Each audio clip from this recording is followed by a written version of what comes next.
Do we have any Pokemon fans in the room? Oh yeah! Do you want to be a Pokemon master? Well, not everyone knows what a Pokemon master is, but I'm sure a lot of you guys have had dreams and aspirations, or you wanted to do something crazy.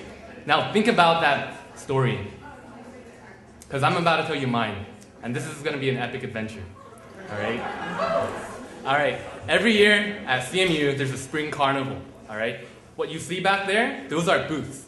Booths are basically 1 to 2 story fun houses created by different organizations across campus. They're really elaborate exhibits in which people all over Pittsburgh can come and take a look. And what I've been working on is called Pokebooth. It's created by Asian Students Association.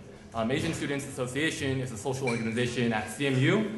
Booth is a big deal to us. It's a long time tradition. It's what we do. And it's a way for us to kind of bond together and do something really great and magnificent. I've been the booth chair for ASA for about 3 years.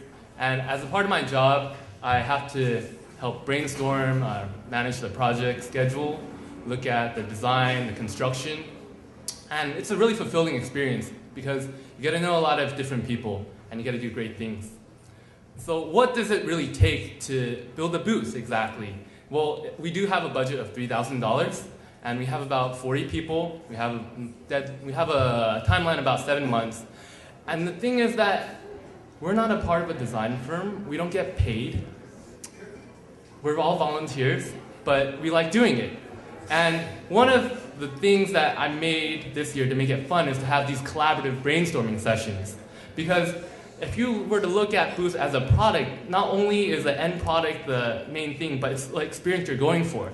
So it's important that when you're working on this booth that you have a lot of input.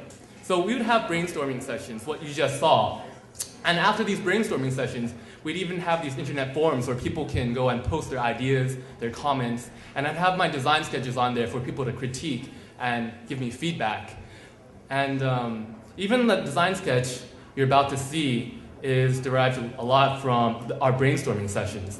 So they can go to their friends after the completion of the booth and say, hey, that Gyarados, that Pikachu idea, that was actually mine. Do you remember that one time that I suggested that and raised my hand during during the brainstorm session? So it was a really important thing for us to be really collaborative and have fun while creating it together. And storytelling and immersion is a really important part about our process. What you see here is our forest room where you're the Pokemon master and you're going into a forest and you see all these Pokemon. And you're kind of immersed in this environment and it's like you're on an adventure.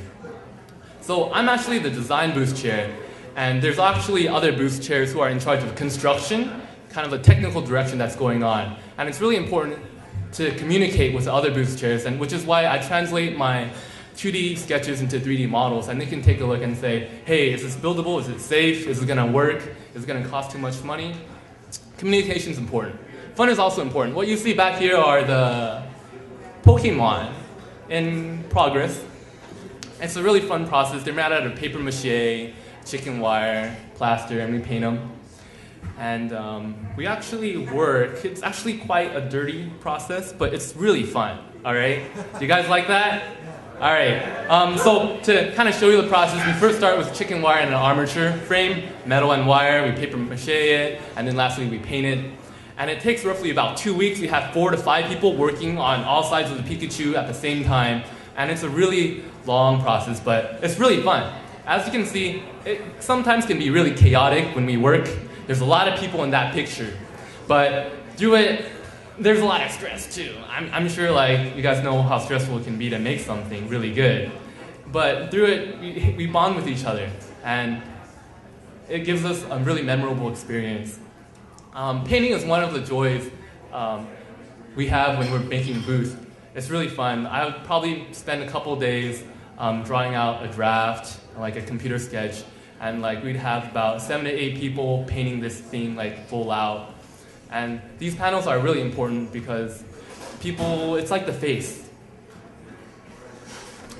So during Move On Week, basically we have 7 months to kind of prepare it, and we only get 1 week to build everything and move everything to the construction site.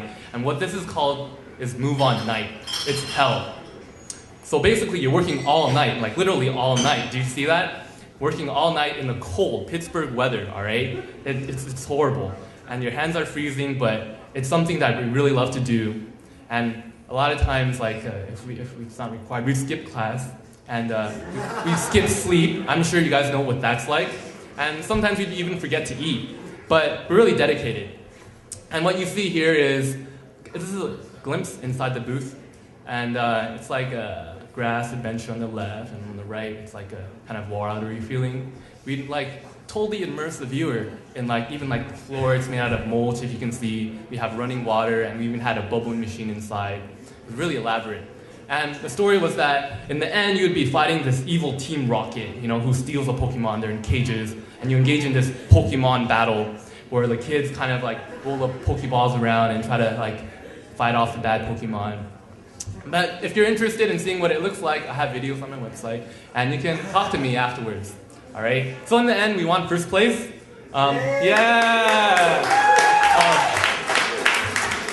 was a great achievement for us because it was our personal record in terms of our score.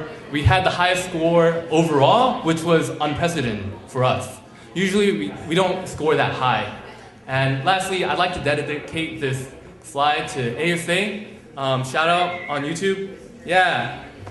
Without ASA, like I couldn't talk to you guys about this because it's not possible without them. So basically, it's thank you to all the people who worked on PokeBooth. Thank you for being such a great audience. Thank you.